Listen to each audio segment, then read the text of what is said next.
Thank you so much. I have a couple of questions that can be answered by both the candidates, Right Honorable Raila Odinga and... the Saudi? Oh, sorry. I have a couple of questions that could be answered by either the candidate, the Right Honorable Raila Odinga, or the Prime Cabinet Secretary. You have told us about the benefits that Africa stands to gain from Mr. Raila's candidature. What does Kenya stand to gain strategically for you going for that AU seat? And secondly, the Prime Cabinet Secretary has told us that the President and yourself have been already reaching out to your counterparts from the region and beyond the region, the East African region, trying to get support and push for Mr. Raila's candidature. What is the status of that push? Thank you. Oh, my name is Brenda Wanga from Citizen TV. Okay, maybe I'll comment first. Okay. First of all, a prosperous Kenya is dependent on a prosperous Africa. And we want to make it very clear that as Raila champions issues that affect the Africa continent, Kenya is part and parcel of what he shall be championing. So we are sure that as he moves across the continent, Kenya is also a beneficiary. The second aspect of it, from a Kenyan perspective, we must look at it also as a national interest. This is not a localized issue. It's not a village challenge. This is a national interest for the people of Kenya as they prepare to offer leadership to the African continent. And as I said, we see an embodiment of those national interests in Raila's candidacy. Thank you.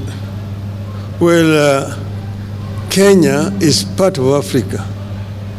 So what Kenya is going to get is equivalent to what the rest of Africa is going to get. If we improve matters in Africa, Kenya becomes a beneficiary. One example I want to give is inter-African trade. Inter-African trade currently stands at only 15%. Africa trades very little with itself. Inter-European trade stands at 70%. Inter-Asian trade is now getting towards 60%. Even South America stands at about 30%.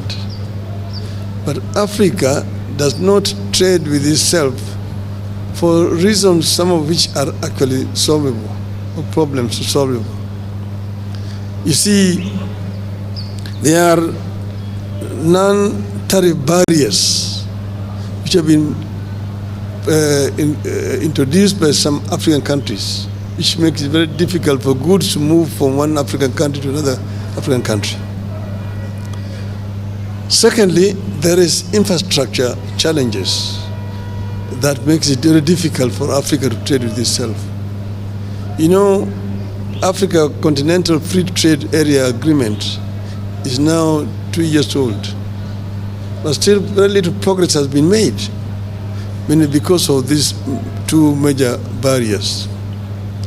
As the High Representative on infrastructure, I realized the challenges. Like you've been talking about intra-African highways, the Cape to Cairo, the Dakar to Djibouti, Dakar, Lagos, Lagos, Mombasa, and so on and so forth. We've been talking about the continental high-speed railway network. One, Beira to Walvis Bay. One, the old Benguela line, Lobito to Lubumbashi. The other one is the high-speed railway along the coast from Lagos to Cairo. The other one is our LAPSET, the Lamu Port, South Sudan, Ethiopia Transport Corridor.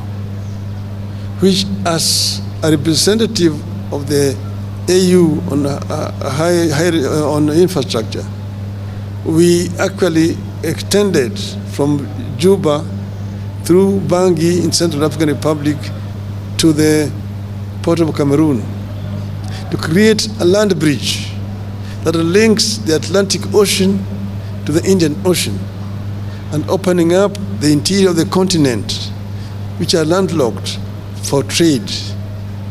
See, for example, Kenya grows tea. How does Kenya export his tea to Central African Republic? Between Kenya and Central African Republic, there's only South Sudan. South Sudan is the only country between Kenya and Central African Republic. But how do you take your tea there? There's no infrastructure. You have to find a ship that will go around the Cape, along the western coast, to the Cameroonian port of Douala, and then by road to Bangui. The French are there ahead of you. That's why they drink in Bangui Kenyan tea, christened as English breakfast tea. But with a lap set, we can be able to take our goods there. But this infrastructure cannot be developed country by country. You need to have a mechanism at the center that is coordinating funding for this infrastructure. If you want to do the lap set, Kenya can only do its part up to the border with South Sudan. Then South Sudan needs to take it from there to the border with Central African Republic. Central African Republic takes it to Cameroon and to reach there. But you need a center to be able to coordinate funding, to mobilize funding for this infrastructure development, which are cutting across the continent. That is why those things have not been done. That's why even the trans-African highways have not been done, and so on. So, getting there, we are also talking about the high-speed fiber optic network connecting all the African capitals. We're talking about open skies to be able to move freely in the African airspace without so much impediment. At the moment, traveling across Africa is a major problem. Recently, when I was going to the funeral of the president of Namibia, we chartered an aircraft here. We had to spend 3 hours at Wilson Airport waiting for clearances of airspaces, the transit countries. You have to get a clearance to fly over Tanzanian airspace, DRC, Zambia, Botswana, and Namibia itself. And it's expensive. The other day, I was in Dar es Salaam going to Niamey in Niger. There, you had spent 10 hours waiting. You need a clearance over Uganda, over DRC, over Central African Republic, over Cameroon, Nigeria, and Niger. And that is what is making the air transport in the continent so expensive. It is easier to move goods by air. You need to put the facilities across the continent. And then have also an African continental air traffic control. In Europe, you only need one permit and you can fly all over the countries of Europe. Here, you need to get permission from Nairobi, Dar es Salaam, Kinshasa, Lusaka, really going down those sides. So all these are what is making inter-African trade difficult. I've told you about the issues of visas. It's another problem, and so on and so forth. We've been talking about making the Nile River navigable so that you can be able to move from Mediterranean Sea to Lake Victoria. Ships can move from Europe and don't have to go around the Horn to come to our coastal side. You can go right on the Nile to Lake Victoria and land there in Jinja, in Kampala, in Kisumu, and in Mwanza. Those are some of the projects that could be done. And if you open up those way, Kenya will be a major beneficiary, and Africa generally. So we have ideas which we think, if implemented, will improve the inter-African trade. Thank you. Asante sana. Thank you so much, Your Excellency. In the interest of time, Your Excellency, we are unable to take more questions because the Prime CS is needed somewhere in Nandi in the next few. More? Okay, one question. Excellencies, my name is Mwangi Maina from the Isili Voice. First question to the former Premier. Some Kenyans and some Africans feel that Nairobi fronting your candidature is a way of settling domestic political scores. Do you think you're exporting domestic politics to Addis Ababa? The other question to you, former Premier, it's about the Kenya stance, Kenya openly standing with Israel, which has been committing a genocide in Gaza. Do you think this could potentially impact your candidature at the African Union Commission next year because of such global geopolitical standing? Asante Mwangi, thank you. No, I mean, I'm a Kenyan, and as I mentioned, nobody has asked me. The Kenya government did not ask me. I made a decision myself that I want to offer myself to serve the continent. And as you know, you cannot run for this position without being sponsored by your country. Your candidature is not valid until your country has said yes. So I was myself pleasantly surprised that the Kenya government said they would support me. I was expecting them to say no. I don't know the reason why they said yes. That is their own decision, it's not mine. I will tell you why we said yes. We said yes because Raila is competent. Yes. And we are looking at Kenya's national interests and Africa's national interests. So this is not about our local issues. And we do not want, and we really want to get the Fourth Estate to help us to project the national interests of Kenya, because it would be a first for Kenya. And it would be an opportunity for Kenya to offer leadership to the African Union. And Raila Amolo Odinga has got the requisite experience. As I said in another forum, he has seen both hot and cold. And Africa is beaming with both hot and cold. And Raila is required on the African continent.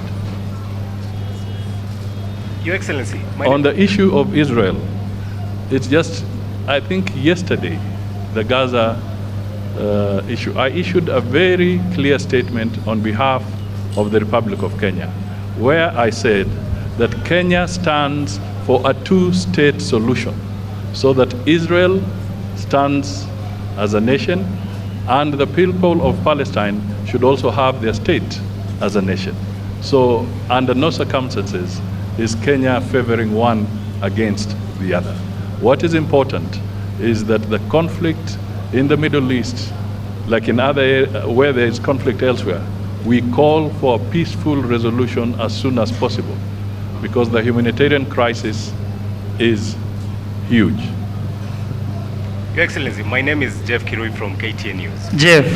Yes. We are done, Jeff. Just Please, one final please, question. Jeff. Please, Your Excellency. Tafadhali, Prime anafaa kwenda mbali. final Tafadhali. Let's end it there. Yes, the question is regarding EAC. They have been pushing for one candidate. The newest kid on the block, Somalia, has its candidate. In the eastern region, we have Djibouti and Seychelles who also have candidates. Is it a concern to you that this might complicate matters, considering the two-third requirement to clinch the seat? And also, could you clarify on the composition of your campaign team? As I said here, that we are focusing on Kenya's candidacy. Yeah. Other countries that have their wish to front a candidate will speak about their own. Yes. But for now, as far as we are concerned, we have a long journey to go to campaign, and our candidate is Honorable Raila Amolo Odinga. And as I indicated in my earlier remarks, that the strategy is in place, and we shall be looking at all the challenges and opportunities as we go along. And I think I should also tell you that subsequent to this, I think the lady had asked, I want to emphasize that our president has also made several strides in talking to his counterparts across Africa. And all that, I'm sure, will count for something in the next few months. Thank you. Thank you very much, ladies and gentlemen. We are now going to the next session, photo session, very quickly. Can I be assisted to move the podiums, please?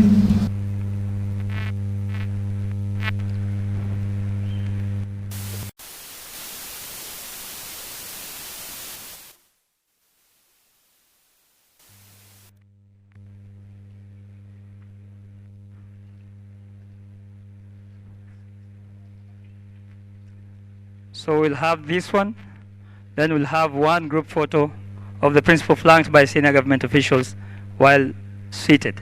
Thank you. Okay. Can I be assisted to bring the seats here? The seats are here. Seats. Songeza mbele kabisa. So they are flanked nyuma. Bring the seats.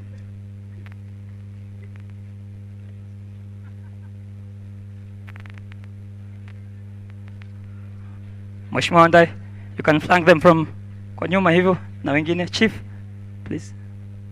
Yes.